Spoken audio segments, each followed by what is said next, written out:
Começando mais um Insight, é bom estar contigo aqui na ACTV. Nós estamos também na web rádio vagalume.com, uma rádio com muita música, com muita reflexão, uma rádio leve, uma rádio para te fazer bem. E os Insights também estão na web rádio Vagalume. Aliás, eu estou ao vivo de segunda a sexta, das 7 às 9 da manhã. Basta acessar webradiovagalume.com em qualquer lugar do mundo para ouvir a rádio, inclusive os Insights, que também vão ao ar aqui na ACTV e ficam estocados no site da ACTV durante a semana. Como é que você está? Está tudo bem?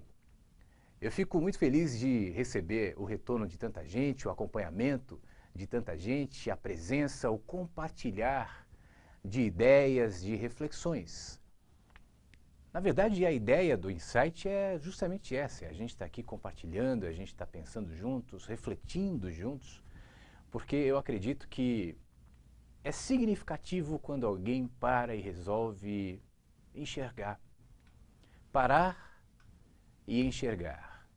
Parar e enxergar. Que desafio! Na vida apressada, especialmente interiormente falando, tudo bem. Especialmente quem mora nas grandes cidades já conhece a rotina dos congestionamentos, dos compromissos. Quem mora numa cidade como São Paulo, por exemplo, que tem que sair 2 horas, às vezes mais, de casa antes do horário de compromisso. Quanto tempo? Às vezes os cálculos aparecem aí, né? Quanto tempo a gente perde do dia? E se você for somar isso com a semana e o ano, quantas horas por ano você perde no congestionamento, no carro? Chega a ser inquietante, no mínimo.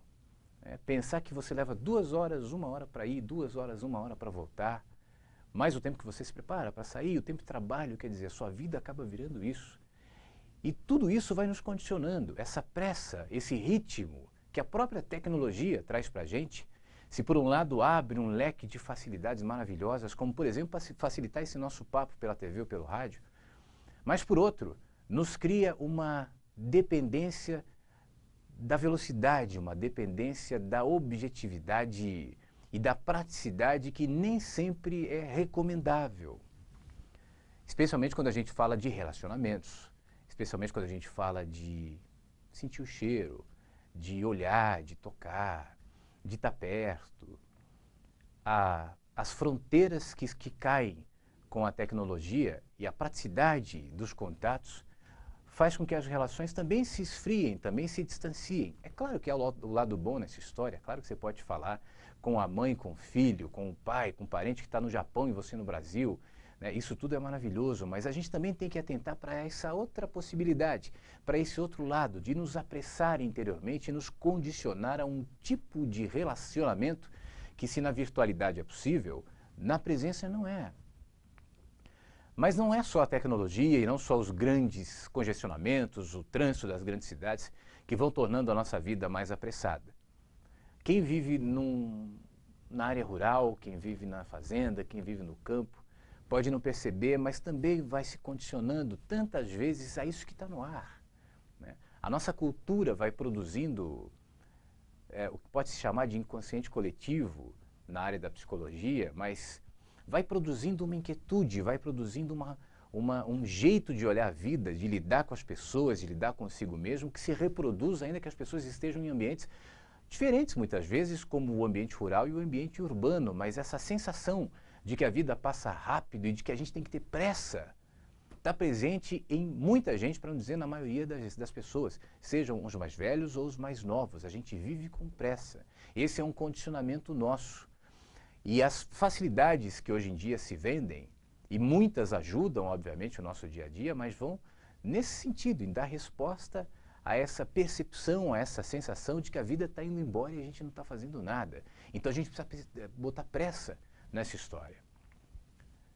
Mas isso vai provocando em mim e em você, que se joga ou que se entrega nesse fluxo, a perda de algo extremamente significativo, que é a capacidade de parar e se ouvir, e se enxergar, e se reconhecer, e se questionar. Porque chega uma hora que você está tão em compasso com todo mundo, seguindo tanto a maioria, seguindo tanto a manada, fazendo o que todo mundo faz, com as mesmas importâncias que todos têm, ansiando pelos mesmos desejos, batalhando pelos mesmos objetivos, que parece que já que todos fazem, é assim que eu devo fazer também. E quando chega nesse estágio, não há mais espaço para o questionamento, para a reflexão, para a desconstrução, para você tentar enxergar por que, de fato, você está seguindo o fluxo que você segue, levando o estilo de vida que você leva, elegendo as importâncias que você todos os dias elege. Por quê? E não venha com respostas superficiais do tipo porque sim, ou do tipo porque todo mundo faz, ou do tipo porque é assim que eu sei fazer, ou do tipo porque é assim que eu sempre fiz e logo sempre farei. Porque é assim que meu pai fazia, meu avô fazia, meu bisavô fazia, porque eu serei o questionador que mudará o mundo. Aliás, é porque é assim que o mundo faz. Eu vou ser o diferente? Isso é utopia. Isso é papo de autoajuda. Isso é história para boi dormir, para vender livro, porque a vida é cruel, a vida nos cobra, a vida é má, a vida é difícil. E se eu não me tornar cruel, mal e difícil, pelo menos na percepção e no modo como eu lido com a vida, serei obviamente engolido por ela, afinal de contas, exemplos históricos não me faltam e exemplos práticos e pessoais e pessoas que eu conheço também. É assim que você fala? Você conhece alguém que fala assim? Não. Isso nos legitima. Isso nos tira da zona de desconforto. Aquela onde eu sou obrigado a questionar se, independente de estar seguindo ou não a maioria, esse é o meu caminho. Esse é a minha vida, esse sou eu. Esse. Que todo mundo vê, que todo mundo respeita, que todo mundo aponta como um ser de grande reputação, ser cumpridor das leis, da moral, dos bons costumes. Esse sou eu. É você.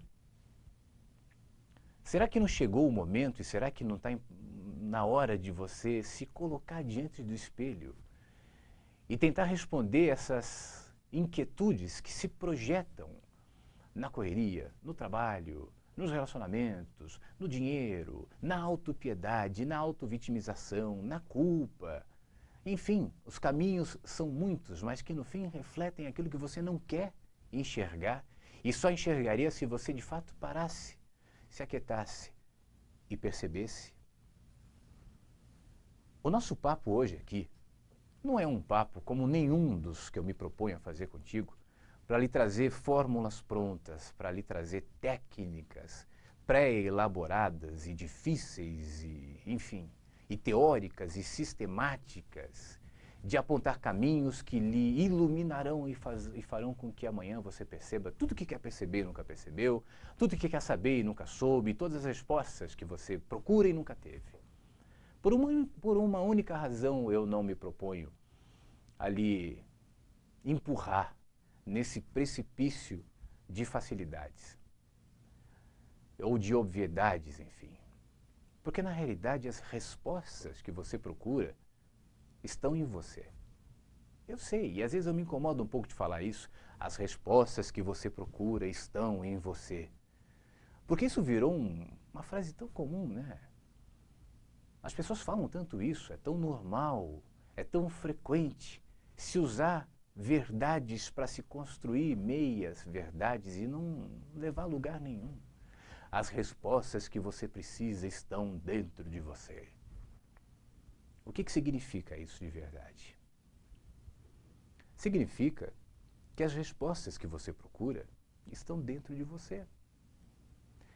E o dia que você parar e se aquietar, você simplesmente perceberá, porque você vai jogar luz, consciência sobre o que hoje é inconsciente. Eu comecei falando sobre a nossa pressa porque o ritmo que nós vivemos, e não só o ritmo do trabalho, o ritmo do trânsito, da cidade também, mas o ritmo interior que você se projeta, faz com que você passe tão rápido pelas questões, tão superficialmente pelos acontecimentos, que você jamais para enxergar, para questionar, para entender. Eu sei que existem muitos discursos, muitas teorias, muitas ideias, tantas propostas aqui e ali, umas mais bonitas, outras nem tanto, umas mais práticas, outras nem tanto. Mas se a gente esquecer de tudo isso, de todas as ideias pré-concebidas, de todas as respostas prontas e descartáveis, e se a gente parar de se inquietar nessa constante, eterna e angustiante busca de respostas e simplesmente se aceitar.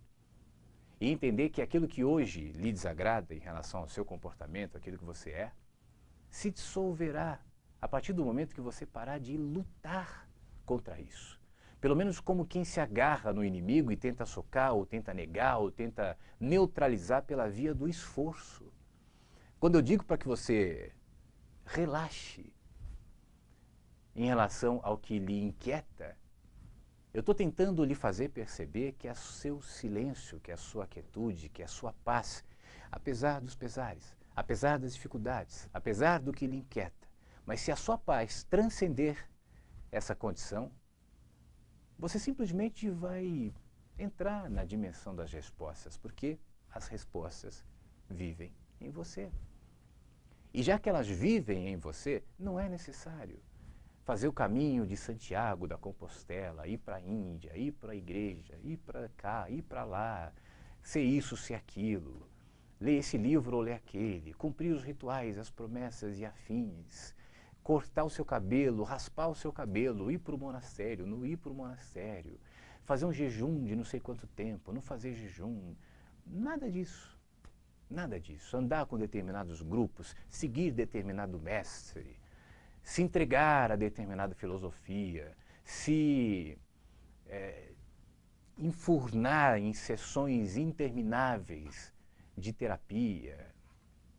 Cada uma dessas coisas que eu falei, cada uma delas pode ajudar. Entenda que eu não estou aqui te fazendo de nenhuma delas. Cada uma pode ajudar. Mas cada uma delas é apenas ferramenta. Nenhuma dessas questões, nenhum desses ingredientes é a resposta. Sabe por quê? Porque a resposta mora dentro de você. E se qualquer um dos caminhos te ajudar a entender essa resposta, que bom. Mas uma vez que você tenha entendido essa resposta, siga nessa direção.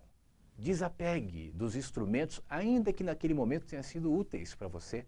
Mas agora você entendeu de verdade que as respostas moram dentro de você.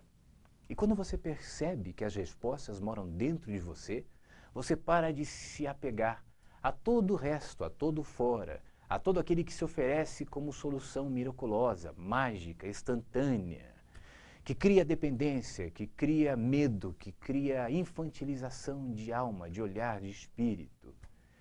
E aí você se sente e se vê e se reconhece como um ser finalmente livre. Quando você entende que as respostas moram dentro de você, você se liberta. E aí aquilo que lhe ameaçava ou lhe incomodava como pulsão, como acusação, como culpa, como medo, simplesmente se dilui. Deixou de ter peso, deixou de ter importância, deixou de ter valor, deixou de ser uma ameaça, deixou de lhe gerar culpa por uma única razão. Porque você entendeu finalmente que as respostas moram dentro de você. Eu não sei exatamente o que você vai deixar dentro de você dessa nossa conversa, porque eu também sei que a gente está exposto a tantas vozes, a tantos apontamentos, a tanta coisa, que nosso cérebro, nossa mente facilmente vai descartando um monte de assuntos, um monte de coisa e vai nos jogando no nível da basicalidade dos pensamentos, das facilidades, e a gente se esquece. Mas eu queria de verdade, para a gente encerrar, que você guardasse disso tudo que nós conversamos, que a verdade mora dentro de você. E que você se aquietasse em relação ao que tanto lhe faz mal, para que você ouça as respostas e entenda o caminho que se projeta sobre a luz da consciência, na interioridade de todo aquele que, independente dos cenários, se cala e reconhece que, não como um slogan, não como uma frase pronta, mas como uma verdade, as respostas moram dentro de você. Esse nosso papo fica aqui na CTV, disponível para você, no meu canal também, no blog flaviosiqueira.com e na web rádio Vagalume, quem nos ouve também pela rádio, tem a possibilidade de me acompanhar ao vivo das 7 às 9 da manhã, segunda a sexta, em www.webradiovagalume.com. Conto com a sua audiência também. Um grande beijo e a gente se fala no próximo Insight.